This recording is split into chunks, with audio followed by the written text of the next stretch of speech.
आज मुझे जाना था रुद्रपुर से हरिद्वार और मैं निकल गई थी सुबह के 6 बजे और हरिद्वार पहुंचने में मुझे बज गए थे 10।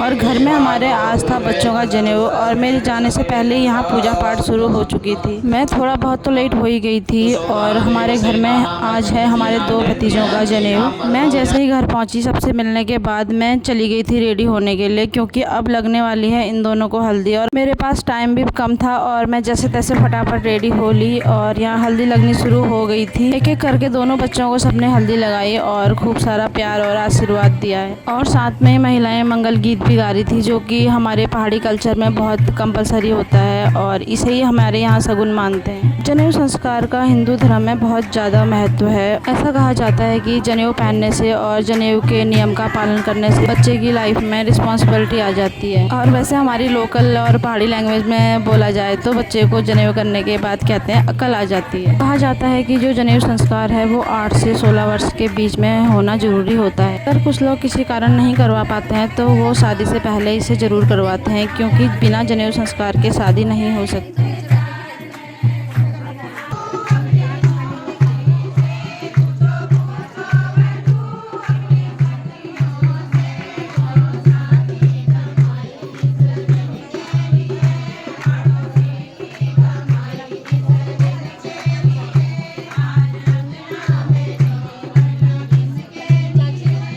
और हल्दी लगने के बाद हम लोग आ गए थे किचन में और अब हमें करनी थी स्वाल पथाई की तैयारी। इसके लिए हम आटा और तिल को फ्राई कर रहे थे ताकि हम लड्डू और स्वाल बना सके, और साथ में पक रहा था हमारा गुड़ का पानी। और फिर हम सब ने मिलके गूंथा आटा, और कहते हैं कि इसमें 5 हाथ लगने ज़रूरी होते हैं। आटा तो कम था लेकिन हाथ ज़्यादा थे। और साथ में बन रहे थे हमारे गणपति जी, जो कि दरवाजे के ऊपर रखे जाते हैं। सबसे पहला काम यही था। और ये गणपति जी बनाने में एक्सपर्ट है हमारी बड़ी भाभी, हमेशा वही गणपति जी बनाते हैं, उन्हीं ने इनको डेकोरेट करा था। और साथ में हमने करवा ली थी कुछ फ़ोटो क्लिक और थोड़ी बहुत वीडियो बनवा ली थी ताकि हम बाद में अपनी स्टेटस वगैरह लगा सकें। साथ में हम सब ने मिलकर बनाए थे खूब सारे लड्डू और स्वाले भी। स्वालों को बनाने के बाद हमने उन्हें रख दिया था थोड़ी देर पंखे के नीचे सुखाने के लिए। ऐसे बोलते हैं कि ये कड़क ही होने चाहिए।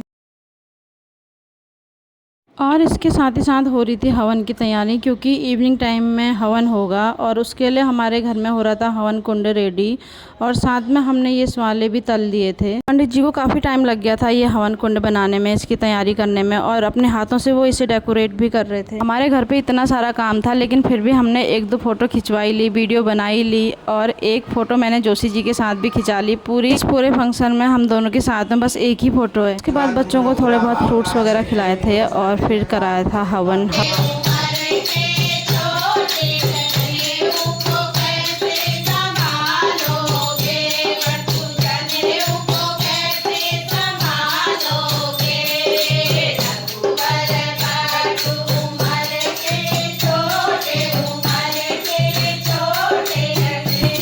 नाइट में डिनर के बाद दोनों बच्चों के बालों को ऐसे बांध के कवर कर लिया था। इसे क्या कहते हैं ये तो मुझे नहीं पता। और उसके बाद हमने 11:30-12 बजे तक करे थे भजन कीर्तन।